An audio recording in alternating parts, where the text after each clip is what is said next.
एक बार की बात है, एक छोटी सी बस्ती के पास एक घना जंगल था। जंगल के कोने पर एक पुराना महल था जिसमें लोगों के मुताबिक एक भूत रहता था। कोई भी उस महल के पास जाने की हिम्मत नहीं करता था। एक दिन एक जवान युवक रजत, जो सफर का शौकीन था, उस बस्ती में आया। उसने महल के बारे में सुन रखा था और उसकी सच्चाई जानने का इरादा बनाया। बस्ती के लोगों ने उसे रोका, पर उसकी जिद के आगे कोई टिक ना सका। रात के अंधेरे में रजत मशाल लेकर महल के अंदर चला गया। अंदर सब कुछ धूल से भरा था। दीवारों पर पुरानी तस्वीरें थी और एक अजीब सी ठंडक थी। जैसे ही उसने एक पुराने आईने पर हाथ रखा, एक तेज हवा चली और सामने एक सफेद साया दिखा।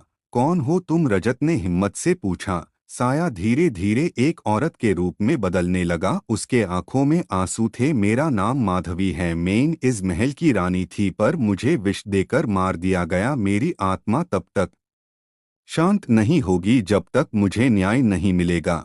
रजत ने उस भूतनी की कहानी सुनकर ठान ली कि वो सच का पता लगाएगा। उसने पुरानी किताबें खोजी, बस्ती के बुजुर्गों से बातें की और पता चला कि सचमुच एक षड्यंत्र के तहत माधवी को मारा गया था। उसने सबूत इकट्ठा किए और बस्ती के लोगों के सामने लाया।